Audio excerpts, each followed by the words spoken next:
HarperCollins presents The Taking of Irene Hart by Madeleine Reiss, read by Rosalind Lailey. Prologue. Yaxton, Somerset, May 1859. He wasn't supposed to be out at night, but the walls surrounding the house felt even more restrictive than they usually did.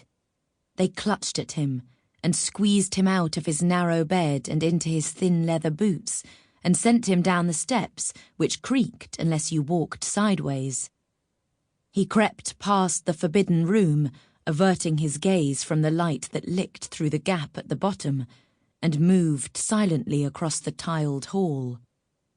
He was almost at the front door when he heard a noise, a kind of dragging, scraping sound coming from the floor above. He stopped, with his breath trapped in his throat. He listened again. 3 throbs from the clock on the wall, 4 thuds of his heart, and then the house quieted and settled back into its shadows. He stepped outside. The dogs were sleeping in a sated heap and didn't stir as he passed them. When he reached the gate, he was surprised to see that the bolts were already pulled back. The lane was deep and dank. He walked with his head tilted upwards, the glittering sky falling around him as if he was moving through it.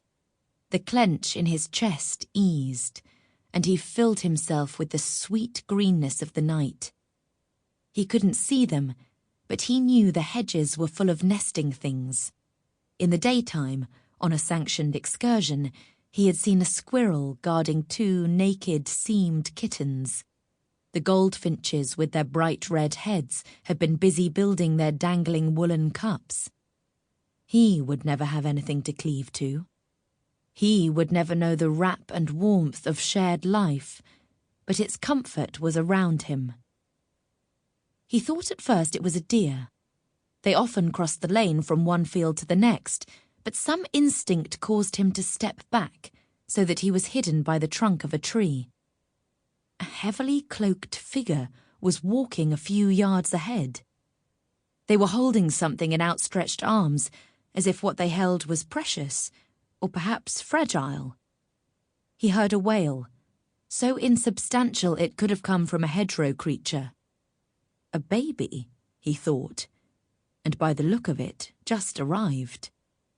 He had seen the dazed slump of the newborn, and this one had the same shocked stillness. The person ahead of him, he thought it had human form, although he had often been lectured on the way the devil could disguise itself, looked behind, as though they thought they were being followed.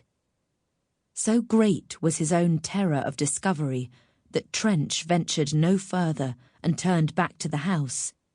He had been taught that all truth and beauty was contained within the walls of the community, that what existed outside was beset with dirt and noise and sin. And yet, as the house closed itself around him once more, he felt the swell of something monstrous. He could not put a name to it, could not even really explain its source, but it was there, part of the darkness, part of the heavy, suffocating air. Chapter 1. Bridgewater, Somerset. A month earlier, April 1859. How is it possible that you can stay trapped in here for days on utter end and still carry on behaving as if you were happy? Ruby threw her balled-up shawl across the room towards her sister. It landed on Irene's lap, obscuring the book she had been attempting to read, despite Ruby's constant interruptions. I have breathed the air in this room hundreds of thousands of times. It smells of old fabric and stale cake and boredom. Irene smiled and folded up Ruby's shawl and placed it on the sofa next to her. You could at least throw it back. There is a certain point, Irene, when being patient and never getting angry stops being a good thing and starts being annoying. Why don't you read aloud to me? Or better still, go and sit by the window and tell me stories of who is passing. Sample complete. Ready to continue?